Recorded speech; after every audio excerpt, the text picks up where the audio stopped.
नमस्कार दोस्तों, आज हम बात करेंगे इंडिया के महान सम्राट अशोका की, जिन्होंने अपनी वीरता और धर्मनिष्ठा से हिस्ट्री में एक अलग ही पहचान बनाई। अशोका का साम्राज्य इतना विशाल था कि उसकी तुलना किसी भी महान साम्राज्य से की जा सकती है।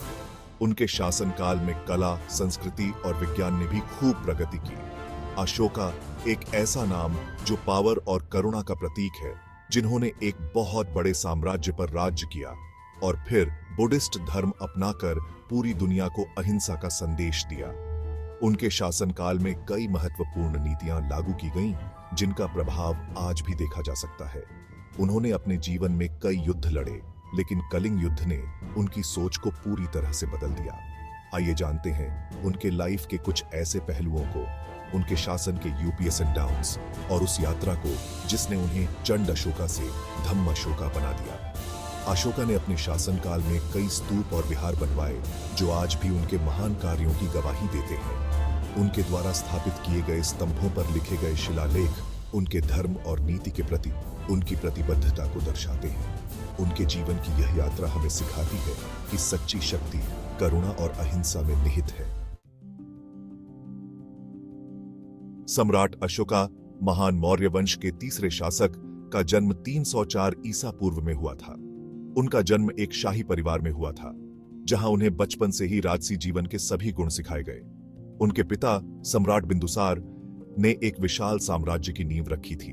बिंदुसार ने अपने शासनकाल में मौर्य साम्राज्य को विस्तार दिया और इसे एक मजबूत और संगठित राज्य बनाया। अशोका बचपन से ही पॉलिटिक्स और युद्ध कला में माहिर माने जाते थे। उन्हें विभिन्न प्रकार की युद्ध तकनीकों और रणनीतियों का ज्ञान था, जो उन्हें एक कुशल योद्धा बनाता था। इसके अलावा उन्होंने राजनैतिक मामलों में भी गहरी समझ विकसित की। आखिरकार अपनी वीरता और रणनीति से अशोका ने सारी रुकावटों को पार करते हुए मौर्य साम्राज्य के सिंहासन पर कब्जा कर लिया।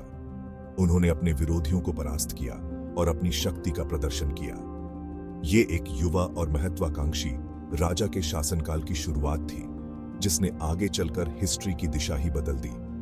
अशोका का शासनकाल न केवल मौर्य साम्राज्य के लिए, बल्कि पूरे भारतीय उपमहाद्वीप के लिए एक महत्वपूर्ण मोड़ साबित हुआ। उनके शासनकाल में साम्राज्य ने अभूतपूर्व उन्नति की।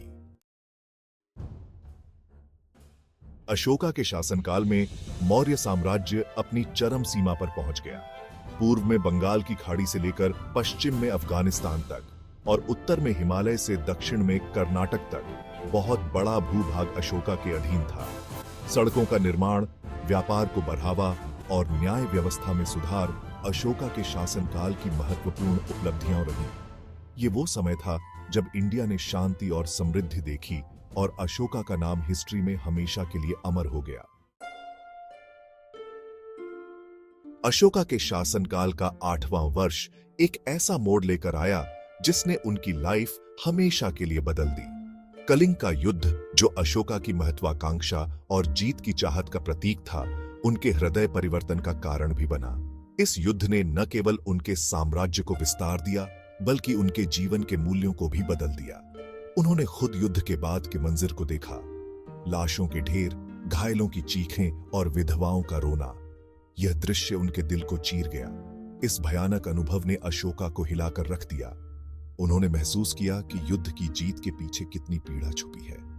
उन्हें एहसास हुआ कि उनकी महत्वाकांक्षा ने कितनी बड़ी तबाही मचा दी है। इस घटना ने उन्हें अहिंसा और शांति के मार्ग पर चलने के लिए प्रेरित किया। कलिंग युद्ध के बाद अशोका के दिल में एक बहुत बड़ा बदलाव आया। उन्होंने युद्ध और हिंसा का रास्ता हमेशा के लिए छोड़ दिया और बुद्धिस्ट धर्म अपना लिया। अहिंसा, करुणा और प्रेम का संदेश देने वाले इस धर्म ने अशोका को नया जीवन दिया। उन्होंने अपने पूरे साम्राज्य में बुद्धिस्ट धर्म के प्रचार का आदेश दिया। अशोका ने बुद्धिस्ट धर्म के सिद्धांतों को अपने शासन का आधार बनाया। उन्होंने धम्म नीति की स्थापना की, जिसका उद्देश्य था लोगों के नैतिक और आध्यात्मिक विकास को सुनिश्चित करना।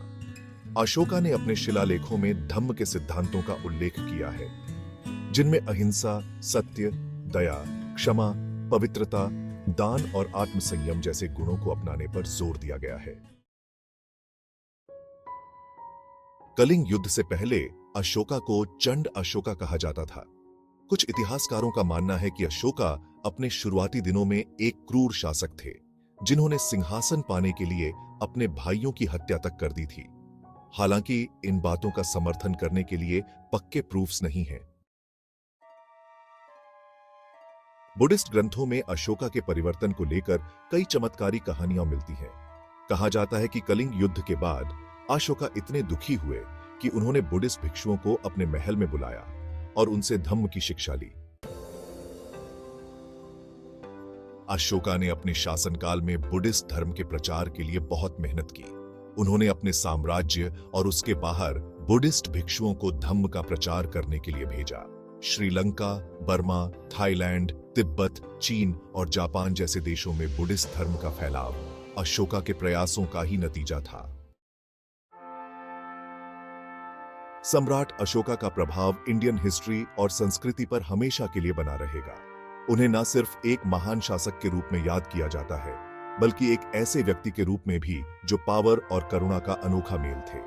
अशोका के शिलालेख, स्तंभ और स्तूप आज भी उनके गौरवशाली शासन और बुद्धिस्ट धर्म के प्रति उनकी आस्था की कहानी कहते हैं।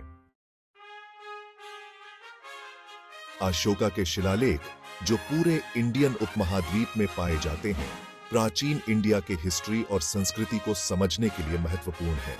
इन शिलालेखों में अशोका ने अपने शासनकाल, नीतियों और बुद्धिस्ट धर्म के सिद्धांतों के बारे में बताया है। धन्यवाद दोस्तों, आशा करता हूं कि आपको सम्राट अशोका के लाइफ और उनकी विरासत की ये यात्रा पसंद आई होगी। उनकी कहानी हमें ये सिखाती है कि कैसे एक व्यक्ति का परिवर्तन पूरे समाज को बदल सकता है। अशोका का जीवन एक प्रेरणा है जो हमें बताता है कि सच्ची महानता ताकत में नहीं, बल्कि करुणा, प्रेम और अहिंसा में होती है।